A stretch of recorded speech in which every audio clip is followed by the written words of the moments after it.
Hello and welcome to a Business Minute with Lily Lopez presented by the South Florida Hispanic Chamber of Commerce.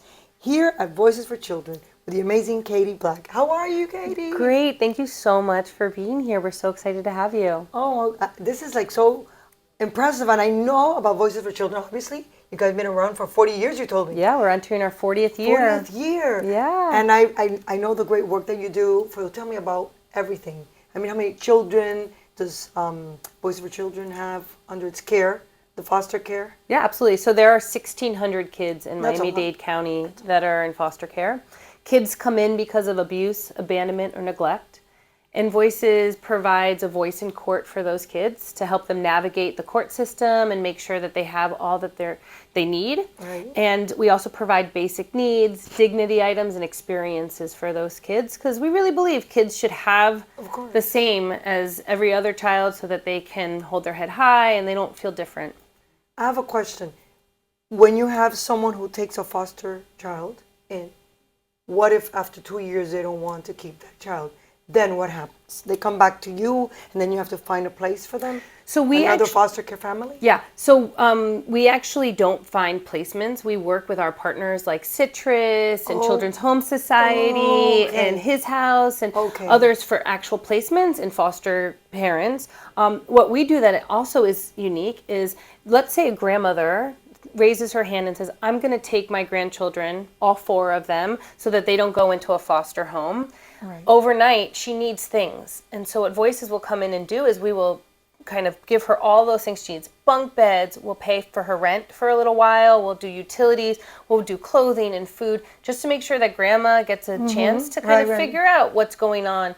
So we're trying to stabilize placements, and the hope is that people won't say, nope, I can't do this anymore. Exactly, because it's bad for a child. It's really hard, yeah. It's a lot unstable, of trauma. Changing from one place to the other, exactly. Kids coming into foster care already have so much trauma that they carry with them because of what has happened to them. What is the major So number one cause? Yeah, so there's 3 things that drive kids into foster care. It's substance abuse, mental health, and domestic violence. And oftentimes we see 2 of those indicators in cases, sometimes all 3. So kids are coming in already seeing horrific things in their home or having horrific things done to them. And so when they come into care, we try to lessen that trauma as much as we can so that, they are able to heal and figure out what is their permanent placement for them. And are there statistics as to how well they do later in life? Those children that have been through Voices for Children? Well, kids find permanency much quicker when they have a guardian ad litem. So what Voices does is we fund over 50% of our local guardian ad litem program. So we have 56 employees that are Voices employees that act as guardian ad litems out in the community. And our kids find permanency quicker. They have less of those placement transitions.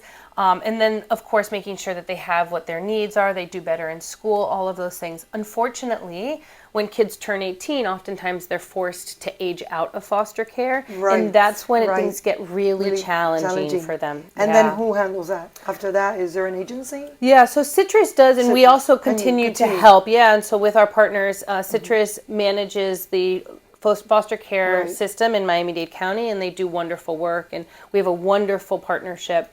But kids that age out of foster care are more likely to become homeless. Of course. This is a really staggering statistic, but 70% of our local sex traffic victims come out of foster care. 70%. Yeah. They're vulnerable. They, get pried upon. Somebody says to them, oh, don't worry, I'll give you a cell phone or let me help you. Get them in drugs. Exactly. And then they are beholden to them. So a lot of the work that we do is by putting in specialists. So we have human trafficking specialists that we've placed that work as guardian ad litems. We have specialists that are work with kids that are 16 and 17 to help them transition out of foster care so that their road is a little bit less bumpy. So you have a challenging job. Listen, the children, complex needs. Complex needs call for complex solutions. But the good thing is that you were showing me something. The bubble. Yes, that's the way I keep my. Show me. Look at you. You're so bubbly. Because that's the way it is when children see someone that's happy. welcoming Yes. and warm like you, then everything changes. Yeah. And Listen, you're the I think face. you have You're the to face lead of this with your organization. energy, right? Absolutely. And I root myself in joy because this is there's a lot of trauma. And Yes. as I read these petitions of kids coming into care, it's really challenging to think that that had happened to a child. And It so makes you cry. it's very Yes. challenging. So I think, Yes. rooting myself in the joy and the gratitude, right, that I get to do this To do work this, is yes. so wonderful. And Oh. so I like blowing bubbles and I like, roller skating. I got to figure out ways that I can Yes. bring myself joy. And I So. know there's a big event, October. Yes. We're announcing it way in advance. Yes. The big lunch. October 6th, exactly, at the Lowe's Coral Gables, and we hope everybody will join Yes, us. exactly. And it is the gathering of the superheroes for kids in foster care. So we get to dress if you up. are a superhero, we want you there, and we want you dressed as your favorite superhero.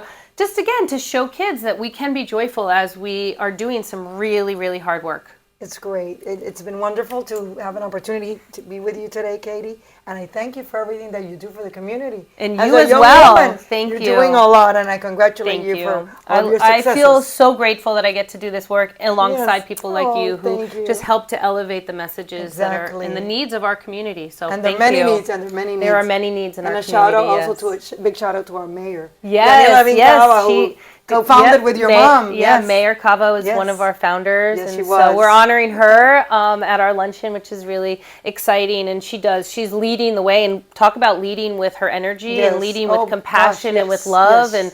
And She's amazing. she inspires Yes, me. yes, Absolutely, she does. Me too. Yes. Well, thank you so much for tuning in to another episode of A Business Minute with Lopez, and we'll see you next week.